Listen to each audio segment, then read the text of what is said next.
Esiet sveicināti! Lai gan aviācija ir drošākā transporta nozara pasaulē, izrādās, ka jaunās tehnoloģijas ir radījušas haosu, kas var novest pie smagām un pat traģiskām sekām. Runa ir par dažādu tipu un lielumu bezpilota lidaparātiem, kur darbība tikpat kā nav reglamentēta, un par kuru vadību un kontroli sprieda starptautiskā konferencē Rīgā. Jautājums ir gan par uzskaiti un identifikāciju tiem pašiem droniem, gan par pilotu apmācību, un arī pēc iespējas ātrāk jātaisa tie noteikumi, un ja to gadu laikā varēs paveikt, tas būs ļoti labi. Vēl viens svarīgs aspekts, kas tika pārnāts konferences laikā, ir cilvēku privātās telpas pārkāpuma jautājums. Privātums ir tāda slidena lieta vienmēr bijusi, bet cik tālu tas aiziet vajadzīgs privātā dzīvē un cik vajadzīgs sabiedrībai, tad tur varētu būt dažādas atšķirības. Tātad bezpilota lidaparāta īpašniekiem turpmāk būs jārēķinās, ka sekos stingrāki ierobežojumi, kā un galvenais, kur varēs lietot šādas lidierīces.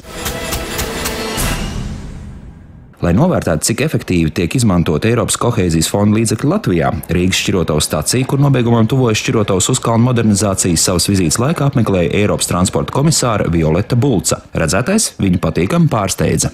I think this is a really good example how European money was really used well. I mean, with this technological improvements, the efficiency has improved incredibly, and we can just hope that all European money is used for projects like that.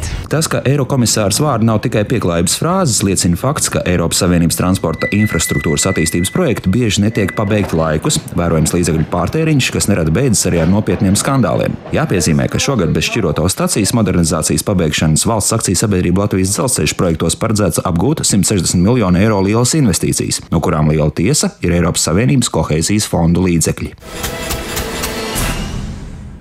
Latvijas autopārvadātājiem pēdējais gads nav bijis viegls, kas skaidrojams ar Krievijas ekonomikas lejupslīdi un pārtikas produktu importa aizliegumu no Eiropas Savienības valstīm. Tomēr šobrīd uzņēmējus vairāk satrauc nevis tas, kas notiek pie mūsu austrumu kaimiņiem, bet gan pašā Eiropas Savienībā. Runa ir par Vācijā darbojušos likuma normu par minimālu atalgojuma stundas likmes piemērošanu autopārvadātājiem, kas šķērso Vācijas teritoriju. Līdzīgu normu vēlas ieviest Francija un citas dalībvalstis. Šī gada janvārī Vācijas valdība paziņoja, ka veicot tranzītu pārvadājumus caur Vācijas teritoriju, likums pagaidām nedarbosies. Toties, ja krauva tiek ņemta vai nodota Vācijā, tad autovadītājiem būtu jāpiemēro vismaz minimālā atalgojuma likme 8,50 eiro stundā. Nav noslēpums, ka Latvijas šoferiem darba apmaksas likmes ir zemākas. Pagaidām arī Vācijas puse gaida, kāds ir Eiropas komisijas lēmums šajā lietā, jo pieņemtā likuma normas varētu būt pretrunā ar Eiropas Savienības likumiem par neierobežotu brīvu pakalpojumu sniegšanu tās teritorijā.